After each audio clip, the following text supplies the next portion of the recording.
Hello everyone, again welcome back to my channel. Rahu Ketu series में ये तीसरा वीडियो है। इस वीडियो में हम देखेंगे केतु थर्ड हाउस में और राहु नाइन्थ हाउस में होगा तो क्या रिजल्ट्स मिलेंगे हमें लाइफ में।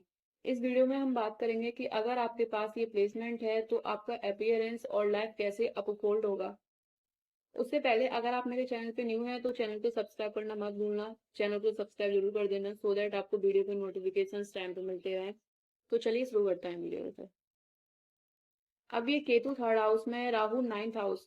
एक्सेस थोड़ा ट्रिकी है सही तरीके से इंटरप्रेट करने में, क्योंकि अक्सर लोग कहते हैं राहु यहाँ अच्छा है, केतु भी यहाँ अच्छा है, और फिर मिसअंडरस्टैंडिंग होती है जो आपके माइंड को नेगेटिव वे में कंफ्यूज कर देती हैं। कुछ चीजें आपको समझनी जरूरी है नाइन्थ हाउस के बारे में। राहु अगर यहाँ है तो ये थोड़ा डिफिकल्ट हो सकता है अगर आप उनको फॉलो नहीं करते, लेकिन ओवरऑल आज के टाइम में मैं ऐसे इसको समझती हूँ और मैंने कई बार देखा भी है कि ये काम करता है। थर्ड हाउस आपके माइंड और कंडीशनिंग का घर है।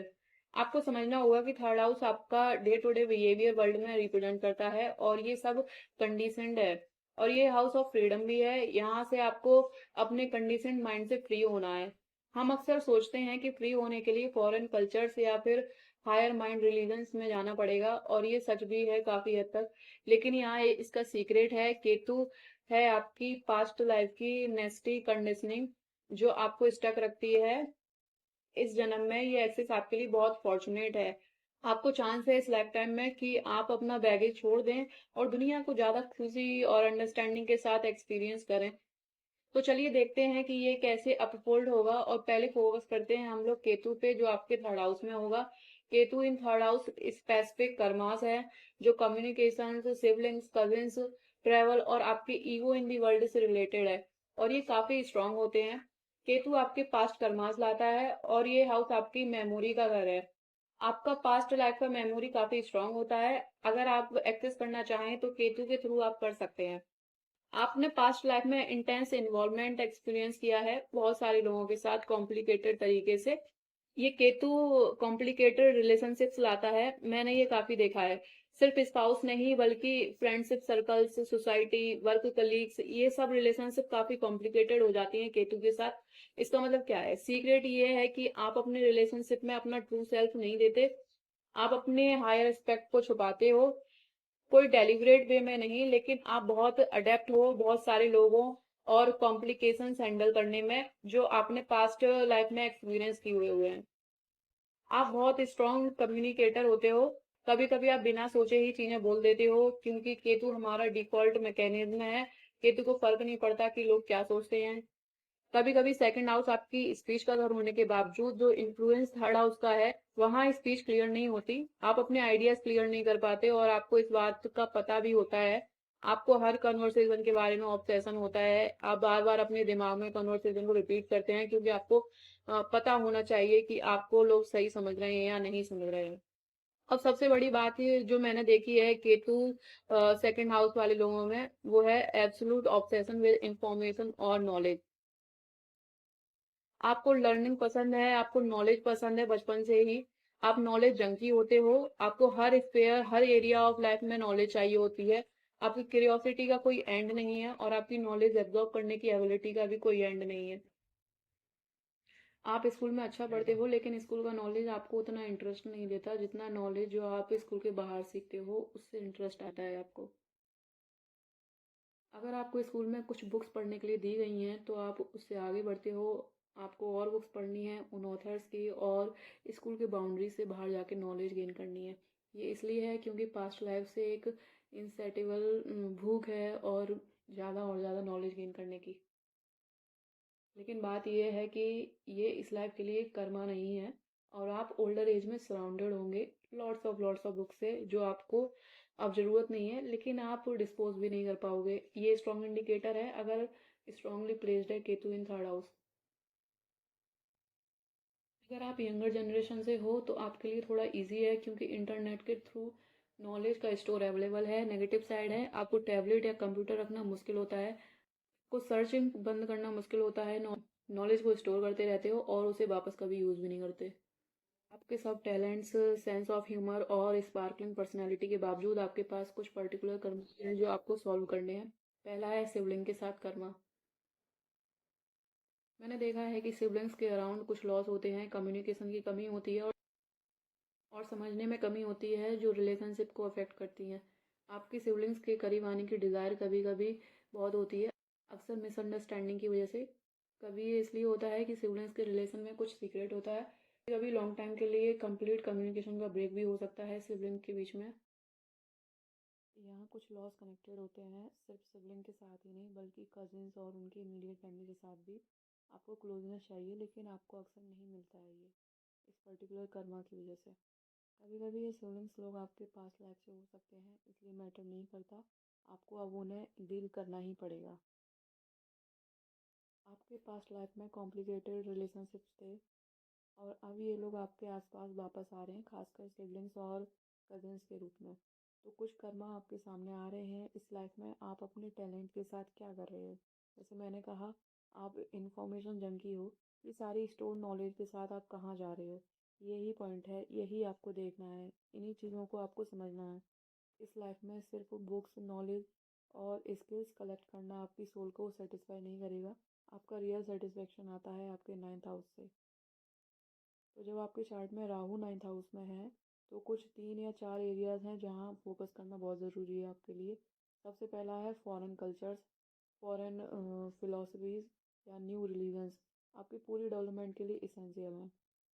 बचपन से ही आप कम्प्लीटली न्यू फिलोसफीज की तरफ अट्रैक्ट होते होगे, ये बिल्कुल अलग होंगी आपकी अर्ली चाइल्डहुड रिलीजन से।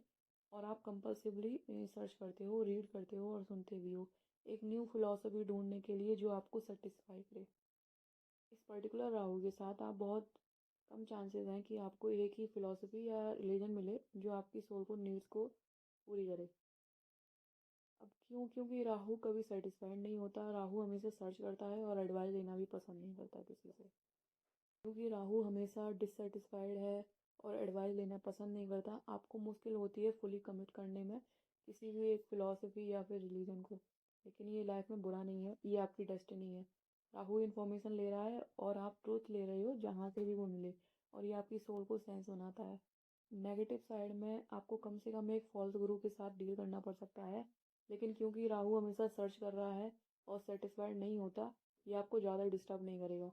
अगर आप फॉल्स गुरु के पीछे चली भी गए तो आप बहुत जल्दी उसे रिकवर कर लेंगे और आपकी सर्च कंटिन्यू करेंगे। आखिर में आप बहुत इंडिपेंडेंट हो अपनी फिलोसफिकल व्यूज़ में। आप यहाँ इसलिए हो कि केतु के साथ कई लाइफ टाइम्स के लोअर माइंड बॉन्डेज को ओवरकम करें और उन एंटेंगल्ड रिलेशनशिप से फ्रीडम की तरफ मूव कर रहे हो। 9th हाउस भी है फ्रीडम या फिलोसफिकल बिलीफ के लिए। आप अपने बिलीफ्स के साथ बहुत टायर्ड हो सकते हो। ये मैटर नहीं करता कि आप गॉड में बिलीव करते हो या नहीं, राहु आंसर्स ढूंढता है और वो कहीं से भी आंसर ढूंढ लेगा हमारे एग्जिस्टेंस के लिए इस लाइफ में। ये आपके अर्ली एनवायरनमेंट के साथ कन्फ्लिक्ट करेगा और आपको कभी ना कभी अपनी अर्ली लाइफ के कुछ कंफर्ट्स सेक्रीफाइस करने पड़ेंगे अपनी जगह ढूंढने के लिए दुनिया में। बहुत ऑफन है इस राहु के साथ आप अपने अर्ली एनवायरनमेंट से दूर मूव कर जाते हो फॉरेन लैंड में रहने के लिए।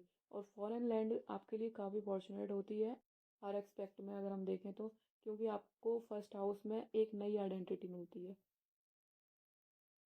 आपको फॉरेन लैंड में बच्चे भी हो सकते हैं, आपकी फ़िलॉसफ़ी कभी कन्फ्लिक्ट कर सकती है आपके बच्चों के साथ, क्योंकि आपकी आइडेंटिटी स्ट्रांगली टाइड है आपके फ़िलॉसफिकल बिलीव्स के साथ।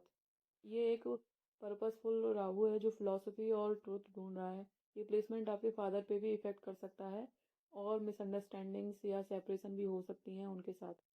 ये काफ़ी पॉजिटिव प्लेसमेंट है, लेकिन इसके लिए आपको इंडिपेंडेंट होना बहुत ज़रूरी है, सर्च करना ज़रूरी है और अकेले चलने से डरना नहीं चाहिए। आप अपने सिबलिंग्स या अर्ली इन्वायरमेंट के लोगों से फुली समझे नहीं जाओगे, लेकिन ये आपकी डेस्टिनी है और आपको इसे फुलफिल करना है। तो चलिए अब देखते हैं कि दशा पीरियड में इन दो शैडो ग्रह के साथ क्या रिजल्ट मिलेंगे। जब आप केतु दशा में एंटर करते हो और केतु आपके 3rd हाउस में है तो बहुत बिजी टाइम एक्सपेक्ट करोगे आप बहुत सारे नए लोग, नई सिचुएशन और नए इंडिविजुअल से मिलोगे अपनी लाइफ में। ऐसे कुछ नए रिलेशनशिप्स या फ्रेंडशिप्स हो सकती हैं, लेकिन रिलेशनशिप्स एक्सपेक्ट थोड़ा ट्रबलसम हो सकता है आपके लिए। केतु रिप्रेजेंट करता है कॉम्प्लिकेशंस और नेटवर्क से जो आपके पास लाइफ से आए हुए हैं। तो ये नए लोग आपकी हेल्प करने के लिए आए हैं, आपके पास्ट कर्मा रिजॉल्व करने के लिए। राहु दशा के दौरान आपके 9th हाउस में आपके लिए बहुत फेवरेबल टाइम है किसी फिलॉसफी या रिलीजियस बिलीफ सिस्टम को समझने के लिए, जो आपके लिए मीनिंगफुल हो और आपको रियल सेटिस्फेक्शन दे। आपको इससे स्टिक करना होगा और राहु कुछ भी करेगा आपको फोकस में रखने के लिए, क्योंकि ये आपकी डेस्टिनी है और आपकी सोल का जर्नी है। आप कभी कभी पीछे हटना चाहेंगे और अपनी पुरानी लाइफ को सेक्रीफाइस नहीं करना चाहेंगे, लेकिन इस 18 साल के पीरियड के दौरान आपको अपने ओल्ड एनवायरनमेंट से फाइनल स्प्लिट करना पड़ेगा। आपका मूव हो सकता है काफी दूर आपके वर्क प्लेस से। नए कनेक्शंस, फॉरेनर्स या अलग कल्चर्स के लोगों के साथ बहुत फेवरेबल होगा आपके लिए। 9th हाउस जर्नलिज्म का भी हाउस है, तो मीडिया, राइटिंग, टीचिंग या फॉरेन कल्चर के लोगों से कनेक्ट करने वाले करियर्स भी बहुत बेनिफिशियल होंगे इस राहु दशा के दौरान पे।